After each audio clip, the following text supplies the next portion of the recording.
नमस्कार दोस्तों, जय हिंद, वंदे मातरम। दोस्तों, इस वीडियो में बात करेंगे पर्यावरण अध्ययन यानी कि इन्वायरमेंट प्रैक्टिस सेट नंबर 7 की बात करेंगे दोस्तों, बाई जायसवाल सर, यानी मैं जायसवाल, विजय जायसवाल। दोस्तों, आपको यह प्रैक्टिस 7 कंप्लीट करूंगा। 30 महत्वपूर्ण प्रश्न रहेंगे, सभी प्रश्न आपके सिलेबस एग्जाम पैटर्न पर रहेंगे दोस्तों। तो वेलकम, अभिनंदन है, स्वागत है आपके अपने शिक्षक भर्ती के चैनल जायसवाल कोचिंग सेंटर पर। दोस्तों, इसकी पिछली क्लासेज प्रैक्टिस सेट देखना चाहते हैं, आई बटन पे लिंक आएगा, आप लोग देख सकते हैं। तो पहला प्रश्न आप लोग फेस कर रहे हैं, स्क्रीन पर है। पर्यावरण अध्ययन की प्रगति निम्नलिखित का समर्थन नहीं करती। यानी पर्यावरण अध्ययन यानी कि इन्वायरमेंट स्टडीज की जो कल्चर है, प्रकृति है, वह समर्थन नहीं करती। किसका समर्थन नहीं करती? बच्चों को करके सीखने का अवसर मिले, बच्चों का कम गलतियां करें, बच्चे बहुत से प्रश्न पूछें, या बच्चों को खोज के लिए पर्याप्त स्थान मिले। तो सही आंसर यह होगा कि बच्चे कम गलतियां करें। यह जो है आपके पर्यावरण अध्ययन की प्रगति का समर्थन नहीं करती। अगर कोई भी चीज़, अगर आप बच्चे गलती करेंगे तभी वह सीखेंगे। गलतियों से ही हमें सीख मिलती है। ठीक है, तो बच्चे कम गलतियां करें, यह समर्थन नहीं करता दोस्तों। ठीक है, हर प्रश्न की व्याख्या करेंगे जैसा हर क्लास में आपकी होती है। ठीक है, अब चलिए इस प्रश्न को देख लेते हैं, क्या दिया गया है। सेकंड प्रश्न देखेंगे दोस्तों। प्रश्न दिया गया है, पेडागोजी के प्रश्न है, इन्वायरमेंट है, ऐसे ही बड़े प्रश्न आएंगे आपके एग्जाम पर। एक शिक्षिका ने कक्षा 4 के शिक्षार्थियों को पढ़ने के लिए पौधे के अंतर वस्तु का चयन किया, पौधे से संबंधित। उसने सीखने के लिए निम्न अवसर भी दिए। क्या अवसर दिए बच्चों के लिए? कि समूहों में पत्तियों का संग्रह करना, पत्तियों के आकार, स्वरूप और अन्य विशेषताओं पर चर्चा करना, अपना वनस्पति संग्रहालय बनाना, और इस प्रकार की गतिविधियों में शिक्षिका को किस बात के लिए सबसे अधिक प्रोत्साहित नहीं देना चाहिए? 3 आपके दिए गए हैं। अब इसमें आपको बताना कि बच्चों के द्वारा कार्य का विस्तार दिया गया है कि जितनी अधिक पत्तियों के बारे में संभव हो उतना उनके नाम याद करने में बच्चों की पहल करें, बच्चों का निरंतर गतिविधि में लगे रहने दें, या बच्चों के परस्पर क्रिया अवलोकन सहयोग करें। तो सही है, यही आंसर आएगा दोस्तों कि जितनी अधिक पत्तियों के बारे में संभव हो उतना उनके नाम याद करने में बच्चों की पहल करें। इसका यही आएगा। ठीक है, इसका साथ जो आएगा यही आएगा, आपका सेकंड ऑप्शन सही हो जाएगा। चलिए अगला प्रश्न देख लेते हैं, क्या पूछा जा रहा है। प्रश्न है दोस्तों, पहले शिक्षण शास्त्र के प्रश्न करेंगे। कंसेप्ट की क्लास है, टोटल आपका मॉडल पेपर की तरह प्रैक्टिस सेट है। 30 में 30 लाना है, यानी क्लास को, वीडियो को अंत तक देखना है, सभी प्रश्नों को अटेंड करना है। प्रश्न है दोस्तों, शिक्षार्थियों का आकलन करते समय पर्यावरण अध्ययन की शिक्षिका को निम्नलिखित में से क्या नहीं करना चाहिए? अगर आप पर्यावरण की शिक्षिका हैं, अध्यापिका हैं, तो आपको क्या नहीं करना चाहिए शिक्षार्थियों का आकलन करते समय? क्या आपको शिक्षार्थियों की सीखने की क्षमताओं को ध्यान में रखकर सूचना दर्ज करना, बच्चों के पूर्व आकलन के साथ तुलना करना, बच्चों के कार्य की केवल कुछ पक्षों का अध्ययन केंद्रित करना, या बच्चों के कार्य से संबंधित गुणात्मक उल्लेख करना? तो क्या आपको नहीं करना है? अगर पर्यावरण की शिक्षिका हैं तो आपको एक चीज़ नहीं करना है कि बच्चों के कार्य के केवल कुछ पक्षों पर ध्यान केंद्रित करना। ये आपको पर्यावरण शिक्षिका अध्यापिका होने के नाते आपको कार्य नहीं करना है। और बच्चों के पूर्व आकलन के साथ तुलना करना, ये चीज़ करना है आपको। शिक्षार्थियों की सीखने की क्षमताओं को ध्यान में रखकर सूचना दर्ज करना, ये भी आपको करना है। और बच्चों के कार्य संबंधित गुणात्मक उल्लेख करना, ये भी करेंगे। लेकिन तीसरा ऑप्शन जो लिखा है ये आपको नहीं करना है। चलिए अगला प्रश्न देख लेते हैं, क्या दिया गया प्रश्न है दोस्तों, प्राथमिक स्तर पर पर्यावरण अध्ययन में समुदाय सीखने सिखाने का एक महत्वपूर्ण संसाधन है। जो समुदाय होता है, ठीक है, हम जिसे समुदाय बोलते हैं, ये हमारा समुदाय, हमारा इलाका जिसे हम बोल देते हैं, तो यह पर्यावरण अध्ययन में जो है सीखने सिखाने का महत्वपूर्ण संसाधन है। क्यों संसाधन है? क्योंकि यह आसानी से उपलब्ध होने वाला संसाधन है, क्योंकि यह एक बहुत सस्ता संसाधन है, क्योंकि इसमें समझदार और बुजुर्ग व्यक्ति होते हैं, क्योंकि यह वास्तविक स्थितियों में सीखने के अवसर उपलब्ध कराता है। सही सटीक आंसर यही है दोस्तों कि प्राथमिक स्तर पर पर्यावरण अध्ययन में समुदाय सीखने सिखाने एक महत्वपूर्ण संसाधन है, क्योंकि यह वास्तविक स्थितियों में सीखने के अवसर उपलब्ध कराता है। वास्तविक आप लोग समझ गए, सीधा प्रसारण। चलिए अगला प्रश्न देख लेते हैं। हर प्रश्न की व्याख्या कर सकते हैं, जी हाँ, हर प्रश्न की व्याख्या करेंगे, लेकिन 30 मिनट के अंदर हमें 30 प्रश्न को सॉल्व करना है, क्योंकि टारगेट भैया सिलेक्शन है। प्रश्न है दोस्तों, कोई व्यक्ति 30 अगस्त 2015 को किसी एक्सप्रेस ट्रेन में अहमदाबाद से त्रिवेंद्रम जाने के लिए बैठा है। यह आपको आता है, ट्रेन से संबंधित आपके इन्वायरमेंट में पूछा जाता है। ठीक है, 30 अगस्त 2015 को किसी एक्सप्रेस ट्रेन में अहमदाबाद से त्रिवेंद्रम जाने के लिए बैठा। यह ट्रेन 13:30 बजे अहमदाबाद से छूटी और 1 सितंबर 2015 को 7:30 बजे त्रिवेंद्रम पहुंची। यदि अहमदाबाद से त्रिवेंद्रम के बीच की दूरी अगर 2268 किलोमीटर है तो इन दोनों स्टेशनों के बीच ट्रेन की औसत चाल निकालना है। औसत चाल निकालना भैया, चाल बराबर क्या होता है, दूरी बटे समय होता है। दूरी आपकी दी गई है, समय हमें यहाँ पे निकाल लेना है कि 30 अगस्त 2015 को ये दोपहर 1:30 में बैठता है, ट्रेन चलती है और अगले ही दिन आपको, ठीक है, 1 सितंबर को सुबह प्रातः 7:30 बजे पहुंच जाता है। दोपहर के चढ़ता है और अगले दिन आपका सुबह 7:30 पहुंच जाता है। आपको समय निकाल लेना है, आपको बताना क्या आंसर आएगा। ठीक है, तो यहाँ पे 15 मीटर में यहाँ पे दिया गया है, तो 15 मीटर सेकंड आएगा। तो कैसे निकालेंगे पूरी व्याख्या मैं लेकर आया हूँ ताकि आप लोगों को समझ सकें, क्योंकि डायरेक्टली मैं आंसर बता दूंगा आप लोग को समझ में नहीं आएगा। ठीक है, आप लोगों को समझना है। देखिए कैसे, थोड़ा समय लगेगा लेकिन समझना बहुत ज़रूरी है, क्योंकि 1 नंबर का सवाल है, सिलेक्शन का सवाल है। अहमदाबाद से यात्रा प्रारंभ करते समय दोपहर 1:30 बजे, त्रिवेंद्रम पहुंचने का समय 7:30 बजे। अतः यात्रा में लगा कुल समय 30 अगस्त को लगा क्या हो गया, प्लस 31 अगस्त को लगा समय, प्लस 1 सितंबर को लगा समय। 30, 31 और 1 समझ सकते हैं आप लोग। 30 अगस्त को चढ़ा, फिर 31 अगस्त पूरा दिन, फिर प्लस 1 सितंबर में लगा समय। देखिए अब यहाँ पे हम समय निकालेंगे कैसे। 10:30 कैसे लगा, 10:30 अब बोल लिए 12 घंटे होते हैं। 12 घंटे में 1:30 दोपहर में चढ़ता है, तो 10:30 आपका 1 घंटा हो गया। फिर कितने का हो गया आपका, कितने का हो गया, 30। 30 अगस्त का कितना हो गया भैया, 30 अगस्त को चढ़ता है, यहाँ पे 10:30 घंटे 30 तारीख को हो गए। फिर 31 अगस्त का पूरा दिन रात आपके 24 घंटा हो गए। फिर है सुबह 7:30 बजे, तो आपका 7:30 घंटा हो गए। इतना ले निकालना है। ठीक है, 30 अगस्त को 10:30 घंटे ट्रेन में, 24 घंटे एक, ये आपका 31 अगस्त को पूरा दिन और रात मिला के 24 घंटे हो गए, और अगले सुबह को 7:30 बजे तक, सुबह तक तो 7:30 घंटा लगा। यानी कि टोटल कितना हो गया, 18 प्लस 24 और 42 घंटा। कितना हो गया 18, ठीक है समझ गए ना, 18, 24 यानी टोटल 42 घंटा हो गया। तो समय निकल आ गया भैया 42 घंटा। दूरी 68 किलोमीटर दी गई है, तो ट्रेन का औसत क्या हो जाएगा, दूरी चाल बराबर दूरी बटे समय होता है, तो दूरी बटे समय कर देंगे 42 घंटा। तो हमारा कितना निकल आया भैया, इतना निकल आया। लेकिन हमें क्या है, आपका आंसर मीटर प्रति सेकंड में निकालना है, तो मीटर प्रति सेकंड निकालने के लिए कितना कर देंगे भैया, 54, 51, 8 आ जाएगा। ठीक है, सभी लोग जानते हैं जी, हम मीटर प्रति सेकंड कर देंगे। तो आप लोग समझ गए होंगे, बहुत ही अच्छा, धन्यवाद सभी का। ठीक है, समय में प्रॉब्लम होती तो आपको देखना है उस दिन कितना समय लगा, उस दिन इस दिन इतना, आपको 12 बजे रात से आपको जोड़ लेना है कितना वक्त लगता है, आपको समय निकाल के फिर चाल बराबर दूरी बटे समय में आपको सूत्र में रख देना है। ठीक है, समझ गए होंगे, आई होप आप सभी लोग समझ गए होंगे 5वें प्रश्न को। चलिए 6वें प्रश्न की तरफ हम लोग चलते हैं।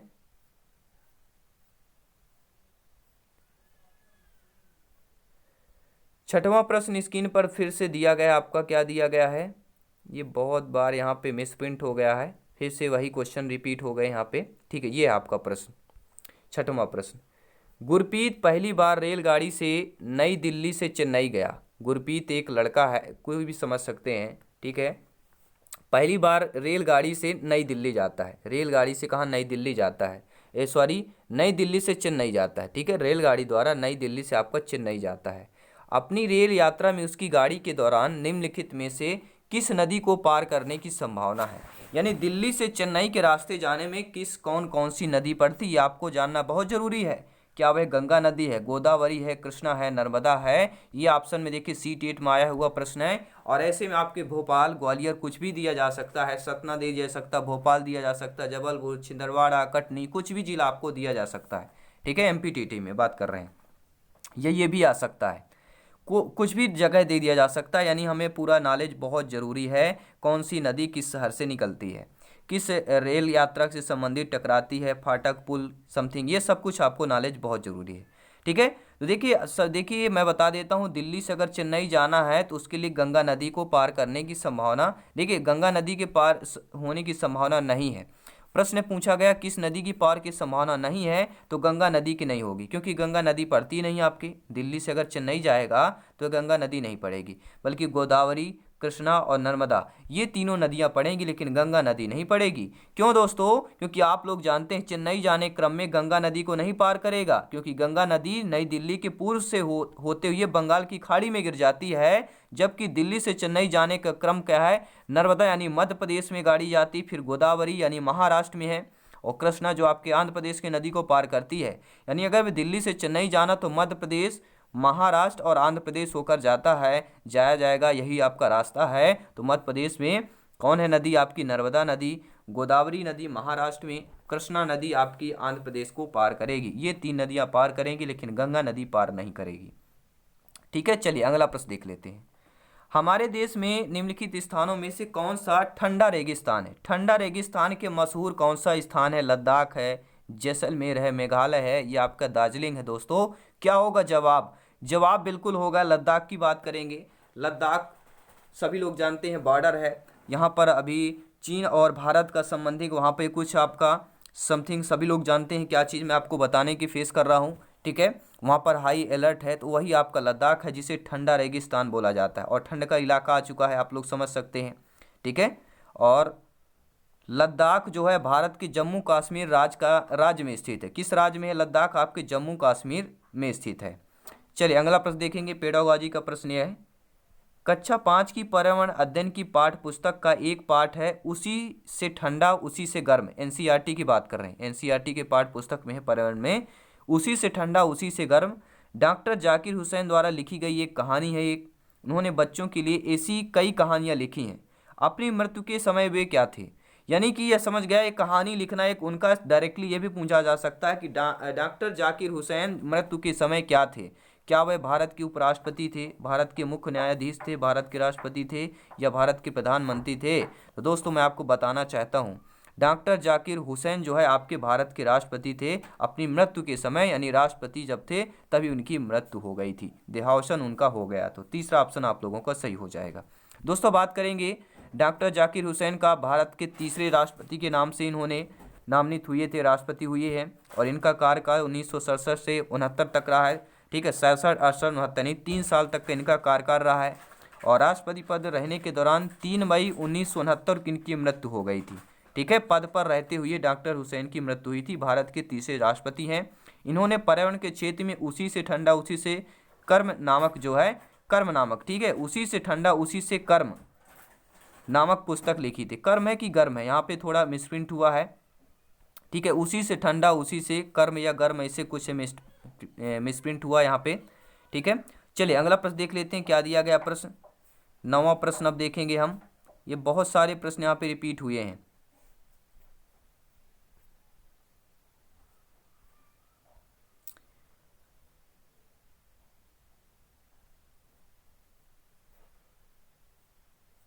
ठीक है, आप लोग देख रहे हैं बहुत सारे प्रश्न यहाँ पे रिपीटेड हुए हैं, पता नहीं क्या हो गया, मिसप्रिंट हुआ क्या हो गया। ठीक है, चलिए हम 9वां प्रश्न देखेंगे। खाद्य संरक्षण के लिए निम्नलिखित में से कौन सा जोड़ा ठीक नहीं है? कौन सा जोड़ा गलत जोड़ा यहाँ पे दिया गया? खाद्य श्रृंखला को ध्यान में रखते हुए जोड़ा गलत बताना है। दूध पनीर, आलू चिप्स, सेब जैम, या कच्चा आम, या अचार। तो जो जोड़ा गलत है सभी लोग जानते हैं दूध और पनीर का जोड़ा गलत है। आलू का चिप्स बनते हैं, ठीक है, सेब से जैम बनता है, कच्चा आम से अचार बनता है, लेकिन दूध से पनीर यहाँ पे दिया। खाद्य संरक्षण की बात कर रहे हैं, कौन सा जोड़ा ठीक नहीं? देखिए क्यों ठीक नहीं हमको बता रहे हैं, क्योंकि आपको पता है खाद्य संरक्षण दूध पनीर का जोड़ा गलत है, क्योंकि दूध से बने पनीर को ज़्यादा देर तक संरक्षित करके सुरक्षित नहीं रखा जा सकता है, जबकि आलू के चिप्स को, कच्चे आम से बना अचार, ठीक है, सेब से बना जैम, ये अत्यधिक समय तक सुरक्षित रखा जा सकता है। तो ठीक है, तो इस पहलू से भी प्रश्न को हल किया जा सकता है, इस पहलू से भी प्रश्न पूछे जा सकते हैं। अगला प्रश्न देखेंगे क्या दिया गया है। घरों के नीचे दी गई विशेषताओं पर विचार करना है। घर से संबंधित आपकी विशेषताएं दी गई हैं कि निचले मंजिल में कोई खिड़की नहीं है, पेड़ के तनों की लकड़ी से बनी ढालू छतें हैं, पत्थर के खंभों पर जमीन से लगभग 10 से 12 फुट की ऊंचाई पर घर बने हैं, पत्थर गारा चूने से बनी मोटी दीवारें हैं, लकड़ी के फर्श हैं, तो ये लेह और लद्दाख के घरों में ऊपर दी गई कौन सी विशेषताएं पाई जाती है, यानी लेह और लद्दाख में जो घर होते हैं ये कौन कौन सी विशेषताएं आपके लेह लद्दाख में पाई जाती हैं दोस्तों। तो लेह लद्दाख में पाई जाने वाली जो आपकी विशेषताएं हैं वह आपके हैं क्या, निचली मंजिल में कोई खिड़की नहीं होती है, पत्थर गारा और चूहे से बनी मोटी दीवारें होती हैं और लकड़ी के फर्श होते हैं। ये 3 होगा। जी हाँ दोस्तों, 3 होगा। ADE ऑप्शन सही हो जाएगा, यानी तीसरा ऑप्शन आपके सही हो जाएगा। ये तीनों जो है आपके ऑप्शन में जो दिया गया है ये लेह और लद्दाख के घरों से संबंधित विशेषताएं पाई जाती हैं। ठीक है, लकड़ी के फर्श, पत्थर गारा चूने से बनी मोटी दीवारें होती हैं, घरों की निचली मंजिल में कोई खिड़की नहीं होती है। चलिए अगला प्रश्न देख लेते हैं क्या दिया गया है दोस्तों। निम्नलिखित का अध्ययन करना है। अब देखिए ये कुछ बातें दी गई हैं, कुछ लिखा गया है, इनको अध्ययन करना है। कौवा पेड़ की ऊंची डाल पर अपना घोंसला बनाता है। इस घोंसले को बनाने में कई प्रकार की चीज़ें यहाँ तक कि लकड़ी की शाखाएं, लोहे के तार भी होते हैं। एक चालाक पक्षी भी है जो अपना घोंसला नहीं बनाता और कौवे के घोंसले में अंडा दे देता है। बेचारा कौवा अपने अंडों के साथ इन अंडों को भी सेता है। बेचारा कौवा। तो ये पक्षी कौन है? यह पक्षी कौन है जो कौवे के घोंसले को चोरी चोरी अपने बच्चे को अंडे सेकने देता है और जब बच्चे से बड़ा हो जाता है अंडा फोड़ देता है, बच्चे फुर से उड़ जाते हैं। क्या भैया ये चालाक लोमड़ी, चालाक यह आपका पक्षी कौन है? लोमड़ी नहीं, यहाँ पे पक्षी है तो चालाक पक्षी आपकी कोयल है, जिसकी सभी की बोली मधुर लगती है दोस्तों। वही कोयल है जो कौवे के घोंसले पे अपना क्या है अंडे दे देती है और कौवे बेचारा सेंकता रहता अपने बच्चे समझकर, अपने अंडे समझकर, और जब वे बड़े हो जाते अंडा फूट जाता है तो उड़ जाते हैं, क्योंकि इनका रंग समान है इसी के वजह से। ठीक है, समझ गए होंगे आई होप सभी लोग। अगला प्रश्न देख लेते हैं। 12वां प्रश्न दिया गया दोस्तों, क्या पूछ रहा है? 12वां प्रश्न आप लोगों से पूछा जा रहा है कि निम्नलिखित में से कौन बीज नहीं है? बीज नहीं है बहुत बार आपके सी-टेट, यूपी-टेट सभी टीटी एग्जाम में लगभग आया है। आपकी MP-टेट संविदा शिक्षक में भी प्रश्न पूछा गया है कि बीज देखिए काली मिर्च बीज है, गेहूं बीज है, लेकिन सौंफ बीज है, लेकिन यहाँ पे जो साबूदाना दिया गया है ये आपका बीज नहीं है। बहुत ही साधारण है प्रश्न था, सभी लोगों को पता होगा उम्मीद है। ठीक है, चलिए अगला प्रश्न देख लेते हैं। रेहाना अपने परिवार के साथ केरल जाती है। वहाँ उसे ऊंचे वृक्ष दिखाई पड़ते हैं जो उसके गृह नगर शिमला के ऊंचे वृक्षों से भिन्न है। यानी उसका गृह नगर शिमला है और अपने परिवार के साथ केरल जाती है, तो उसके गृह नगर से शिमला के ऊंचे वृक्षों से भिन्न हुए। तो उसने केरल में कौन से वृक्ष देखे होंगे? कौन से वृक्ष केरल में देखे होंगे? तो आप लोगों को पता है दोस्तों, क्या नारियल का वृक्ष है। क्या केरल में नारियल, सभी लोग जानते हैं नारियल का वृक्ष होता है, वहाँ पे बहुत सारे खाद्य पदार्थ होते हैं, उन खाद्य पदार्थों के बारे में बात करेंगे दोस्तों। जी हाँ, नारियल का वृक्ष देखे होंगे, दूसरा ऑप्शन सही हो जाएगा। इसी प्रकार कहानी से संबंधित दिया रहेगा और उसमें आपको बताया जैसे ज़्यादातर सी-टेट में पूछा जाता है, ऐसे ही आपके MP-टेट में भी पूछा जाएगा। बच्चों के द्वारा सब्जी बाजार में इकट्ठी की गई, इनमें से सामग्री में से उन्हें पहचानिए जिनके भीतर बीज होते हैं। अब देखिए प्रश्न आ गया, बहुत ही महत्वपूर्ण प्रश्न है और ऐसे ही प्रश्न आएंगे दोस्तों। प्राथमिक शिक्षक यानी MP-TT ग्रेड 3 की बात कर रहे हैं। ग्रेड 3 में ऐसे ही प्रश्न आना है, घबराने की जरूरत नहीं है। ठीक है, कंपटीशन हाई है, स्कोर जरूर इसे बोल रहे हैं 120+ अगर आप लोग करेक्ट करेंगे तो इतना आप सेफ हैं, इतने में आप सभी लोगों का सिलेक्शन होगा मिनिमम। बिना कैटेगरी वाइज बता रहा हूँ, कैटेगरी वाइज में ही आपको नहीं बता रहा हूँ। ठीक है, कैटेगरी वाइज जाना है तो मैं एक आप लोगों को पार्टिकुलर वीडियो बना चुका हूँ, उस पर जरूर आप लोग देखिए। ठीक है, तो बच्चे द्वारा सब्जी बाजार में यानी कि इकट्ठा किया गया और इनमें से यह बताना कि किस सामग्री पर जिनके बीज भीतर होते हैं। आलू, टमाटर, नाशपाती, चीकू, भिंडी, करेला, प्याज, खीरा। ठीक है, ये आपके सब्जी है। अब इनमें से ऑप्शन दिए गए हैं कि किनके बीज भीतर होते हैं, मैं आपको बता देना चाहता हूँ। टमाटर, टोमेटो देखेंगे बीज अंदर होते हैं, नाशपाती में, चीकू में, भिंडी में, करेला में, खीरा में, इन सभी में फलों के बीज, सब्जियों के बीज अंदर होते हैं। टमाटर, नाशपाती, चीकू, भिंडी, करेला, खीरा। चलिए 15वां प्रश्न देखेंगे दोस्तों। नीता आंध्र प्रदेश जाती है और 2 साड़ियाँ खरीदती है जो खास तौर पर वहीं बनाई जाती है। यानी आंध्र प्रदेश में जाती है और वहाँ की साड़ी जो है खास तौर पर खरीदती है, तो वे क्या कहलाएगी? तो आंध्र प्रदेश में प्रसिद्ध साड़ी कौन सी है? आंध्र प्रदेश में कैसी साड़ी बनाई जाती है? सभी लोग जानते हैं पोचमल्ली और कलमकारी साड़ियाँ जो होती हैं आपके आंध्र प्रदेश से मिलती हैं। जी हाँ दोस्तों, बात करेंगे पोचमल्ली और कलमकारी जो साड़ियाँ होती हैं वह आपके आंध्र प्रदेश में डिजाइन बनाई जाती हैं। तो साड़ियों पर जो डिजाइन बनाई आंध्र प्रदेश के राज्य में जो साड़ियों की डिजाइन बनाई जाती है उन्हें पोचमल्ली एवं कलमकारी कहा जाता है। तो नीता ने यही 2 साड़ियाँ खरीदी हैं। अगला प्रश्न देख लेते हैं दोस्तों, क्या पूछा जा रहा है। सभी प्रश्न लाजवाब है, सिलेक्टेड प्रश्न है। इनमें से कौन सी बीमारी रुके हुए इकट्ठा पानी से हो सकती है, यानी जहाँ पर पानी इकट्ठा होता है तो कौन सी बीमारी होगी। पोलियो, मलेरिया, निमोनिया, चेचक।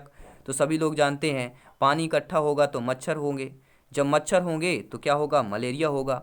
सभी लोग जानते हैं। जी हाँ, बी ऑप्शन सही हो जाएगा, क्योंकि इकट्ठे हुए पानी के मच्छरों के लिए अनुकूलन स्थिति उत्पन्न होती है जिनके काटने पर मलेरिया और बुखार उत्पन्न होता है, जबकि निमोनिया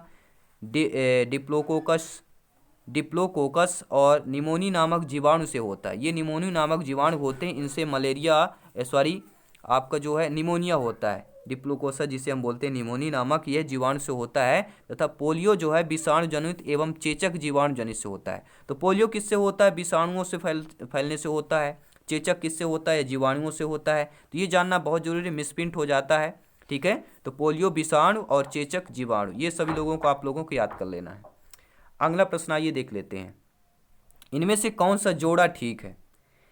उड़ीसा भरतनाट्यम, असम बिहू, तमिलनाडु लावली, कर्नाटक कथक। यानी सभी राज्यों का यहाँ पे आपका क्या दिया गया, नृत्य दिया गया, राज्य नृत्य और राज्यों से संबंधित नृत्य दिया गया है। तो कौन सा जोड़ा ठीक है ये आपको बताना है। देखिए सभी लोग जानते हैं असम राज्य में बिहू लोक नृत्य है वहाँ का, ठीक है। बिहू आपका लोक नृत्य है असम राज्य का, तो आपका बी ऑप्शन ठीक दिया हुआ है। जबकि हम भरतनाट्यम की बात करें तो यह तमिलनाडु का नृत्य है। लावणी जो है यह पुणे का नृत्य है। कथक आप सभी लोग जानते हैं उत्तर भारत का शास्त्रीय नृत्य है आपका कथक। और उड़ीसा का नृत्य शास्त्रीय क्या है, ओडिसी नृत्य है। और कर्नाटक का शास्त्रीय नृत्य जो है यक्षगान है। सभी लोग नोट कर, कर्नाटक का आ गए तो ये कर्नाटक राज्य का शास्त्रीय नृत्य यक्षगान होता है। ओडिशा का ओडिसी होता है। कथक उत्तर भारत का शास्त्रीय नृत्य है। लावणी जो होती है नृत्य वह पुणे की है। और तमिलनाडु का भारतनाट्यम होता है। और असम का बिहू हो जाएगा। चलिए अगला प्रश्न आ गया है। एस्किमो अपने इग्लू का निर्माण बर्फ से करते हैं, इसका क्या कारण है। एस्किमो जो होते हैं अपने इग्लू का निर्माण बर्फ से करते हैं, इसका प्रमुख कारण क्या है। इसका प्रमुख कारण यही है कि बर्फ की दीवारों के बीच मौजूद हवा अंदर की गर्मी को बाहर जाने से रोकती है, ठीक है। इसीलिए जो इग्लू होते हैं, इग्लू का निर्माण जो है बर्फ से करते हैं। एस्किमो अपने घरों का निर्माण, इग्लू का निर्माण जो है अपने बर्फ से करते हैं, ठीक है। इसमें क्या होता है, जो बर्फ की दीवारों के बीच मौजूद हवा जो होती है वह अंदर गर्मी को बाहर जाने से रोकती है, जो अंदर गर्मी है उसको बाहर जाने नहीं देती है, ठीक है। तो आप लोग समझ जाएंगे, पहला ऑप्शन सही हो जाएगा। क्योंकि आपको पता है एस्किमो ध्रुवीय प्रदेशों में निवास करने वाले जनजातियां हैं जो बर्फ से अपने घरों का निर्माण करते हैं। तो वहाँ की ध्रुवीय प्रदेशों में क्या बोला जाता है, मैं आपको इग्लू को घर बोला जाता है, ठीक है। इग्लू क्या है, ध्रुवीय प्रदेशों में घर बोला जाता है, मकान बोला जाता है।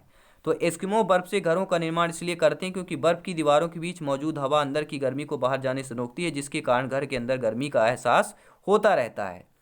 चलिए अगला प्रश्न आ चुका है, लाजवाब प्रश्न है।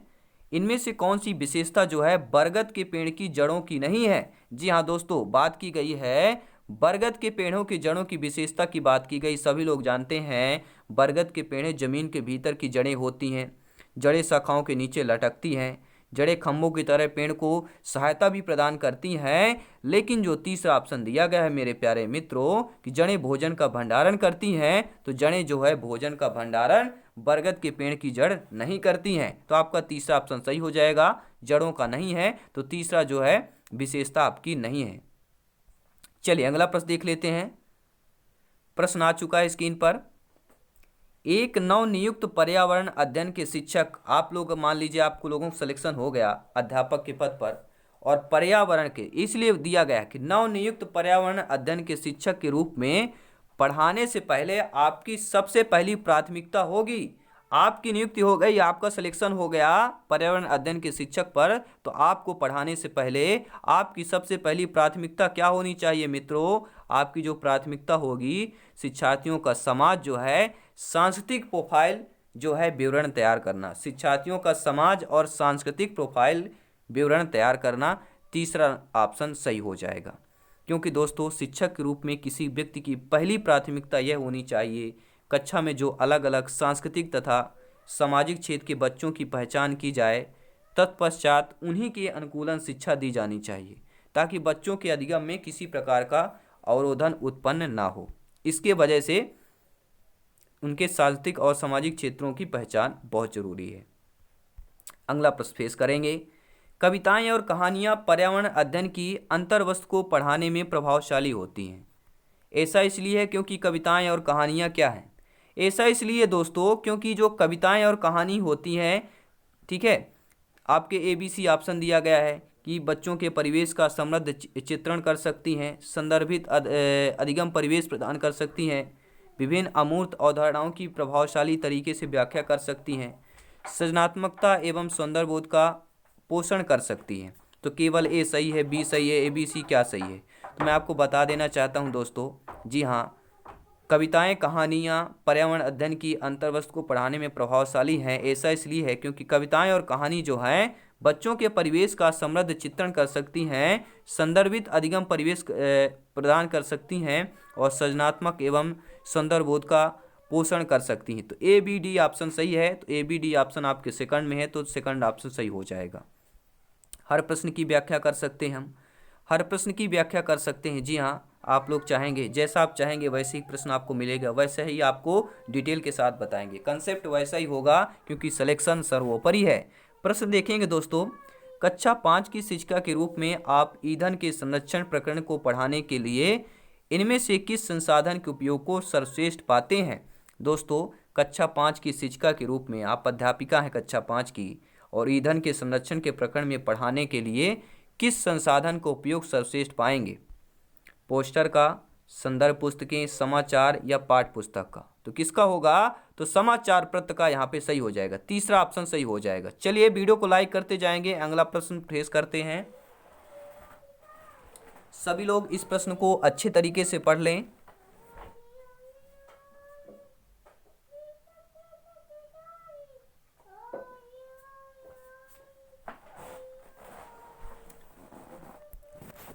दोस्तों ईंधन संरक्षण प्रकरण को पढ़ाने के लिए समाचार पत्र सबसे उपयुक्त सामग्री होती है, क्योंकि समाचार पत्रों में तत्कालिक परिस्थिति एवं उसके किए गए कार्यों का विवरण दिया जाता है। ये डिटेल के साथ था, ठीक है।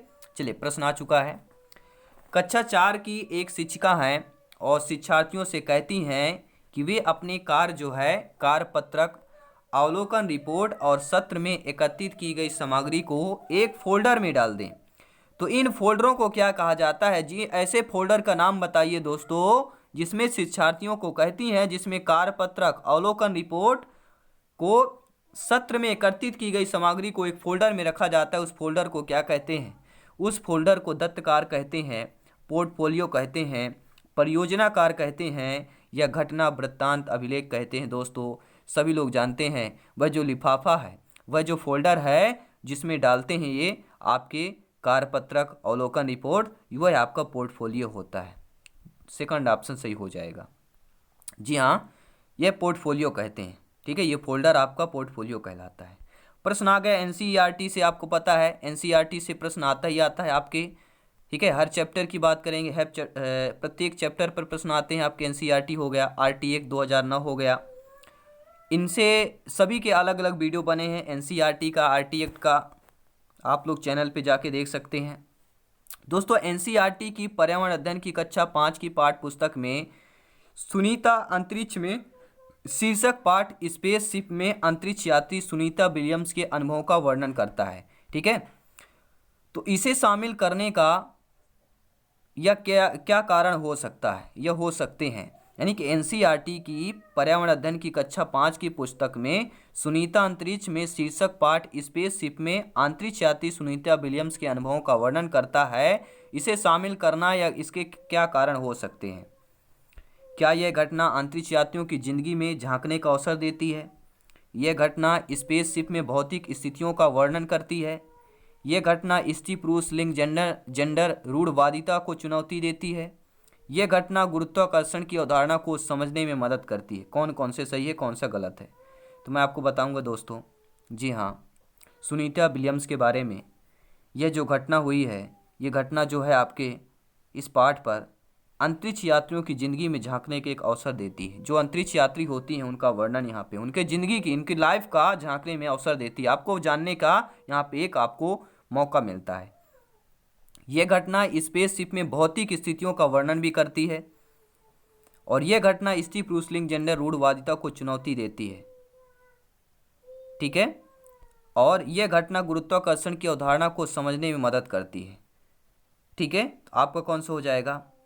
आपका जो ऑप्शन होगा वह यहाँ पे आपका क्या कौन कौन सा होना चाहिए? मेरे हिसाब से अगर देखिए ए, बी और डी होना चाहिए, लेकिन ऑप्शन ए, बी, डी दिया नहीं है, तो आपका ए, बी, सी ही ऑप्शन सही होगा। ए, बी, सी ऑप्शन सही हो जाएगा। ठीक है, गुरुत्वाकर्षण का यहाँ पे नहीं होगा स्पेसशिप में, उसे आपके ऑप्शन में, क्योंकि ए, बी, डी आपका ऑप्शन दिया ही नहीं, ए, बी, सी, डी दिया है या डी दिया है या ए, बी, सी दिया है, तो आपका ए, बी, सी ही सही होगा। क्यों होगा? देखिए मैं आपको बता देता हूँ। अंतरिक्ष यात्रियों से जीव से संबंधित घटनाओं की जानकारी, अंतरिक्ष की स्थिति की जानकारी, लड़कियां भी कई कार्य करती हैं तथा स्त्री पुरुष लिंग आधारित व्यवस्था की जानकारी भी आपको मिल रही है, तो ए, बी, सी आपके तीनों सही हो जाएंगे। अगला प्रश्न आ चुका है, 5-6 प्रश्न और रह गए हैं। पर्यावरण अध्ययन की एक शिक्षिका निम्नलिखित कारणों से अपनी कक्षा का प्रारंभ कुछ मुख्य प्रश्न पूछते हुए करती है।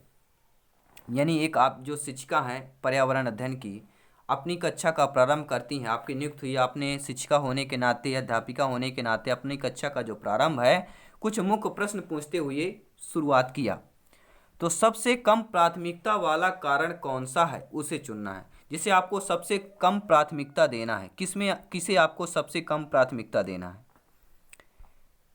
देखिए, शिक्षार्थियों का चिंतन सीमित किया जा सकता है, इसमें आपको कम देना है। आपको जो ज़्यादा जरूरी है कि प्रश्न शिक्षार्थियों में उत्सुकता जगाते हैं, शिक्षार्थियों का चिंतन उद्दीपित किया जा सकता है, प्रश्न प्रकरण को संदर्भ परक बनाने में मदद करता है। ये 3 सही होंगे। इसको चौथा ऑप्शन को क्या करना है? आपको इसको प्राथमिकता कम देना है, बहुत ही कम देंगे, चिंतन सीमित किया जा सकता है। चलिए अगला प्रश्न देखेंगे क्या दिया गया है। किसी क्रियाकलाप के लिए समूह बनाते हुए सामाजिक अध्ययन के शिक्षक को चाहिए कि वह, दोस्तों अगर आप लोग सामाजिक अध्ययन के शिक्षक हैं, अध्यापक हैं, ये बताइए तो किसी क्रियाकलाप को समूह बनाते समय आपको चाहिए कि उनके अंकों के अनुसार समूह बनाएंगे बच्चों में, सुनिश्चित करें कि लड़के लड़कियों के समूह अलग हों या केवल 2 समूह बनाएं, प्रत्येक में बहुत से विद्यार्थी हों, या सभी प्रतियोगी को सहभागिता और सहयोग सुनिश्चित करेंगे। तो दोस्तों मैं आपको बता देना चाहता हूँ, आप शिक्षक के नाते, आप सामाजिक अध्ययन के शिक्षक हैं और किसी क्रियाकलाप का समूह बनाना है आपको या बना रहे हैं, तो सभी प्रतिभागियों को सहभागिता और सहयोग सुनिश्चित करें, सभी प्रतिभागियों को। 4th ऑप्शन सही हो जाएगा। चलिए अगला प्रश्न आ चुका है। सभी लोग वीडियो लाइक कर देंगे क्योंकि आपका अपना परिवार है, शिक्षक भर्ती का चैनल है, क्योंकि आप सभी लोग भावी अध्यापक अध्यापिकाएं हैं, शिक्षक शिक्षिकाएं। दोस्तों जय हिंद। दोस्तों सभी मित्रों को प्रश्न आ चुका है कि प्राथमिक स्तर पर पर्यावरण अध्ययन की पाठ्य पुस्तक में इनमें से कौन सी विशेषता नहीं होनी चाहिए। जी हाँ, प्राथमिक स्तर के पर्यावरण अध्ययन की इन्वायरमेंट स्टडीज की बुक में, ठीक है, बुक्स में कौन सी आपकी इंपॉर्टेंस नहीं होनी चाहिए, विशेषता नहीं होनी चाहिए। दोस्तों क्या विशेषता नहीं होनी चाहिए?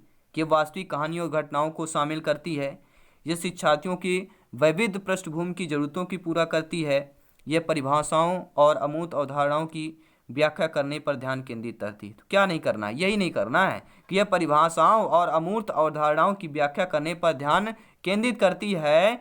इसको आपको प्राथमिक स्तर के पर्यावरण अध्ययन की पाठ्य पुस्तक की विशेषता नहीं है। यह परिभाषा और अमूर्त अवधारणाओं की व्याख्या करने पर ध्यान केंद्रित करना है। इसकी विशेषता यह है, यह प्राकृतिक और समाज सांस्कृतिक विशेष परिवेश एकीकृत तरीके से प्रस्तुत करती है, यह वास्तविक कहानियों और घटनाओं को शामिल करती है, यह शिक्षार्थियों और वैविध्यपूर्ण पृष्ठभूमि की जरूरतों को पूरा करती है। तो ए, फर्स्ट, सेकंड और 4th ऑप्शन जो है प्राथमिक स्तर पर अध्ययन की पाठ्य पुस्तक की विशेषता है, लेकिन तीसरी आपकी विशेषता नहीं है। हर प्रश्न की व्याख्या कर सकते हैं, सक्षम है दोस्तों। जी हाँ, लाइक करते रहेंगे। प्रश्न आ चुका है, पर्यावरण अध्ययन जो है शिक्षण के संदर्भ में राष्ट्रीय पाठ्यचर्या यानी कि एनसीएफ नेशनल करिकुलम फ्रेमवर्क 2005 निम्नलिखित में से किसे प्रस्तावित नहीं करता है। एनसीएफ जो है पर्यावरण अध्ययन शिक्षण के संदर्भ में किसे प्रस्तावित नहीं करता है, तो मैं आपको बता देना चाहता हूं दोस्तों, तकनीकी शब्दावली से परिचित कराना यह प्रस्तावित नहीं करता है। एनसीएफ जो है हस्तपरक क्रियाकलाप को प्रस्तावित करता है, बच्चों के अनुभव और संदर्भों को जोड़ने में प्रदर्शित करता है, विषयानुसार उपागम में करता है, लेकिन तकनीकी शब्दावली से परिचित कराना यह एनसीएफ 2005 जो है प्रस्तावित नहीं करती है। अगला प्रश्न देखेंगे, प्राथमिक स्तर के शिक्षार्थियों में मानचित्र बनाने और समझने के लिए निम्नलिखित में से किन कौशल या कौशलों के विकास की आवश्यकता होती है। यानी प्राथमिक स्तर के बालक या बालिकाओं शिक्षार्थियों के लिए अगर मानचित्र बनाना और समझना हो तो कौन से कौशल के विकास की आवश्यकता होगी। तो मानचित्र से संबंधित जो कौशल की आवश्यकता होती है दोस्तों, वो आपके स्थानों की सापेक्ष स्थिति की समझ होनी चाहिए, स्थानों की सापेक्ष दूरी और दिशाओं की समझ होनी चाहिए, प्रतीकों, स्केल और पैमाने की समझ होनी चाहिए। तो ABC इन तीनों कौशलों की आवश्यकता होगी। ठीक है, इन तीनों, तो ABC हो जाएगा, यानी पहला ऑप्शन आप लोगों का सही हो जाएगा। चलिए और एक दो प्रश्न देख लेते हैं दोस्तों, बस क्योंकि आपको पता है प्रत्येक प्रैक्टिस सेट में 30 ही प्रश्न होंगे, क्योंकि आपके एग्जाम में 30 ही प्रश्न आना है। प्राथमिक कक्षाओं में पर्यावरण अध्ययन पढ़ाने के लिए प्राथमिक कक्षाओं में पर्यावरण अध्ययन पढ़ाने के लिए निम्नलिखित में से कौन सा उद्देश्य संबंधित नहीं है। दोस्तों उद्देश्य दिए गए हैं, कौन सा उद्देश्य संबंधित नहीं है और कौन सा होगा ये आपको बताना है। जी हाँ, यहाँ पे मैं आपको बताना चाहूँगा। देखिए दोस्तों, कौन सा उद्देश्य संबंधित नहीं है। देखिए, विज्ञान के आधारभूत प्रत्ययों और सिद्धांतों को रटकर याद करना यह उद्देश्य संबंधित नहीं है। रटकर यह बिल्कुल शिक्षण के खिलाफ है, ये विरुद्ध है दोस्तों रटकर याद करना। ठीक है, जब भी रटकर की बात आ जाए ये निगेटिव वर्ड है, ये निगेटिव वर्ड है, इसे पहचानिए और यही आपका आंसर हो जाएगा। उद्देश्य यह नहीं है, रटकर याद करना उद्देश्य नहीं है। उद्देश्य क्या है कि पर्यावरण को खोजने के अवसर प्रदान करना, यह उद्देश्य होगा। अवलोकन, मापन, भविष्य कथन और वर्गीकरण जैसे कौशलों का विकास करना, यह आपका उद्देश्य होगा। भौतिक और सामाजिक परिवेश के प्रति संवेदनशीलता विकसित करना, यह आपका उद्देश्य होगा। ठीक है, तो यहाँ पर आपको रटकर याद करना यह आपका उद्देश्य नहीं होगा। तो ये रहे लाजवाब प्रश्न दोस्तों, आप लोग कैसे लगे हमें प्लीज़ कमेंट द्वारा जरूर बताएं। और अगली प्रैक्टिस देखने के लिए by Jaiswal sir continue class for subscribe for more update, subscribe कर लेंगे, सदस्यता हासिल कर लेंगे। दोस्तों मिलते हैं नेक्स्ट क्लास में। बस हमेशा हंसते रहिए, मुस्कुराते रहिए, साफ सफाई बनाए रखें और दीपावली का पर्व बहुत ही अच्छे तरीके धूमधाम से मनाएं और तैयारी भी जारी रखें, क्योंकि सिलेक्शन सर्वोपरि है दोस्तों। जय हिंद है, वंदे मातरम है। असली दिवाली तो वो होगी जिस दिन आपका सिलेक्शन होगा। जी हाँ दोस्तों, जिस दिन आपका सिलेक्शन होगा वो दिवाली होगी। ये दिवाली तो हमारा पर्व है, हम सालों से मनाते आ रहे हैं, लेकिन वो दिवाली आपको पूरे जीवन की दिवाली, पूरे लाइफ की दिवाली होगी जिस दिन आपका सिलेक्शन होगा। तो जय हिंद दोस्तों, बस स्टडी करते रहें, चैनल को लाइक शेयर और सब्सक्राइब करते रहेंगे, क्योंकि आपका अपना परिवार है, सपोर्ट करेंगे। जय हिंद दोस्तों।